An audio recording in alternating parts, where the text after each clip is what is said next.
Today we will be presenting the idea of reaching out. To understand others' stories. To have the integrity. To do the little things that change people. Take the time to help those who need it. All they need is someone who cares. Show acceptance to your lower classmen.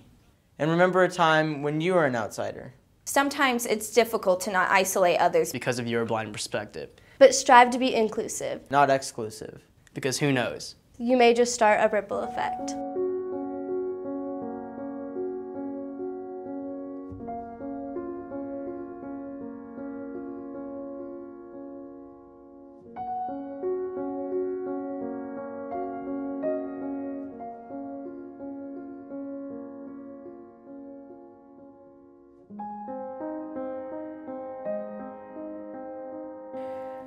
Suicide seems so distant until it affects you directly. It was freshman year when I had my first taste of how close it actually was. We got to school and my teacher was crying and my classmates are crying and I cried as well. And so many people were asking like why and how. And the truth is that there aren't any direct answers to it. No one's ever gonna know what they were going through. And then again, it struck sophomore year, and one of the brightest, most happy people was gone overnight. And more tears and just more questions. So many individuals struggle silently through all these issues, and you never know what's lying underneath. For every completed teen suicide, there's 25 attempts, and I was one of those attempts. It's pure luck that I'm here today. I was drunk enough to text an ex-boyfriend's friend who saved my life, essentially, and I'll be forever grateful for that. But nobody knew while it was happening what I was going through. I'm sure they had some idea that something just wasn't right, but they never knew the extent of it. They never knew how much I was depending on other people for happiness, depending on drugs for happiness. And the drugs, they would like ingrain themselves into daily life, and I'd end up hearing things and seeing things, and I couldn't participate in a normal conversation anymore. I couldn't concentrate. It was an effort, a struggle to get through just one day. And you'd never know though. I couldn't imagine a future for myself. It just didn't exist. And depression will start to like seep into your mind and your actions and your relationships, and it'll reflect itself in everything that you do. And soon those relationships will start to fall apart and your life will start to go out of control. A lot of times you feel so isolated, and that plays a huge role because you don't think that anyone is there for you. You don't think that anyone will understand, and that's not true because there's so many people suffering silently that you just don't know. What we think we know is built on lies and misunderstandings. Like people who are suffering from depression, anxiety, eating disorders, nothing is wrong with them. They're living life. This is a part of the human experience. And you have to know that you're not crazy, you're not weird, nothing's wrong. Like everything will be okay.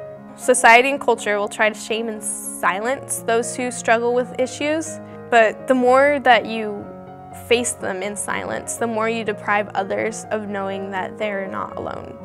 We have to move beyond just simple acknowledgement of the issues and into an understanding of ourselves and others. I'm not going to pretend it's easy. One of the hardest things to do is to open up and admit that you are vulnerable. It's hard to listen with an open heart as well.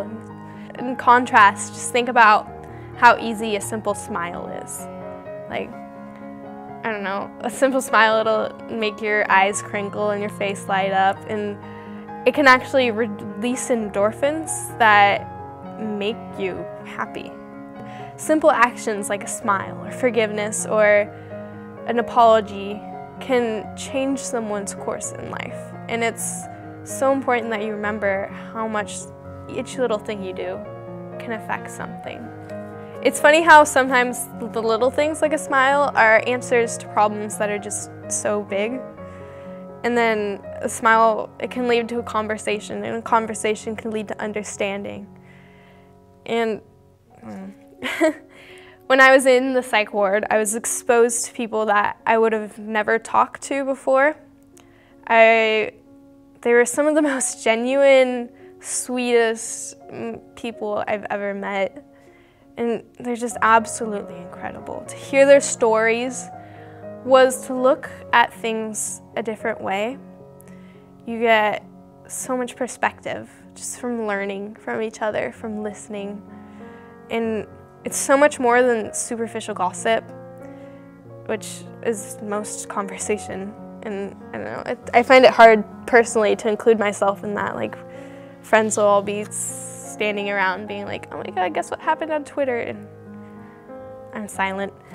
What was different with them and people who are more about like who you talk to around campus is that they aren't afraid to bear their feelings on their arms, because they know that you can relate and they know that you are not judging. And I think that's part of what we're missing here. You're missing the genuine conversation where you're both learning and you're both interacting and most of all trusting. You need to reach out and you need to trust and believe and be your own best advocate, because whatever happens next, only you are in charge of. And everything, no matter how small, can become a truly incredible force. And never, ever underestimate who you are and what you're capable of.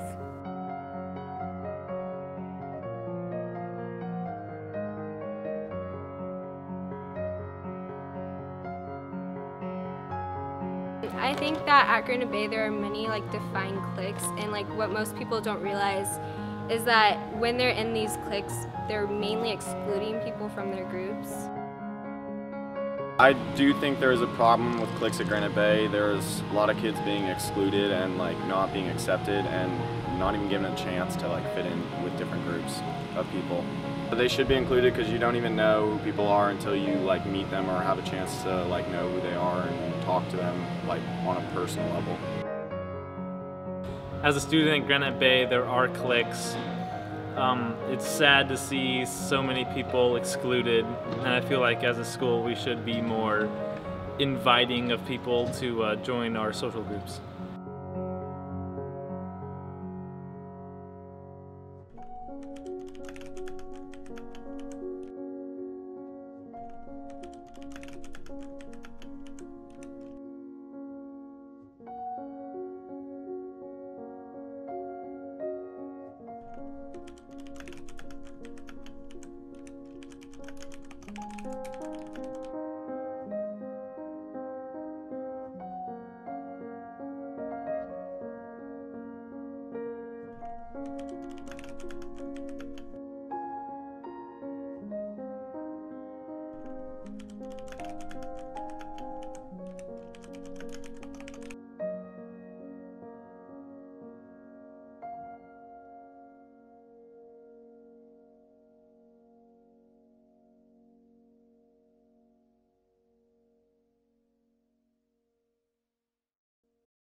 Alright, so for Thursday's activity, it is called Take a Seat, Make a Friend. I'm going to be passing each of you a different colored sticker. So, I'll pass this out, and then you start by taking a blue one, then yellow, then keep just passing on, and everybody grab just a different color. Once everybody has a sticker, place it somewhere on your chest, or somewhere on your shoulder, or stomach, wherever you want, somewhere that's very visible. Once all of them are passed down, everybody has a different colored sticker. I'm going to ask you to please be a partner with somebody who's close to you who has a different color, and then I'm going to ask a question, one of these 6 questions that we have up here, and you guys are going to be able to talk about them for about 2 minutes, and these are just conversation starters about yourself. Yeah!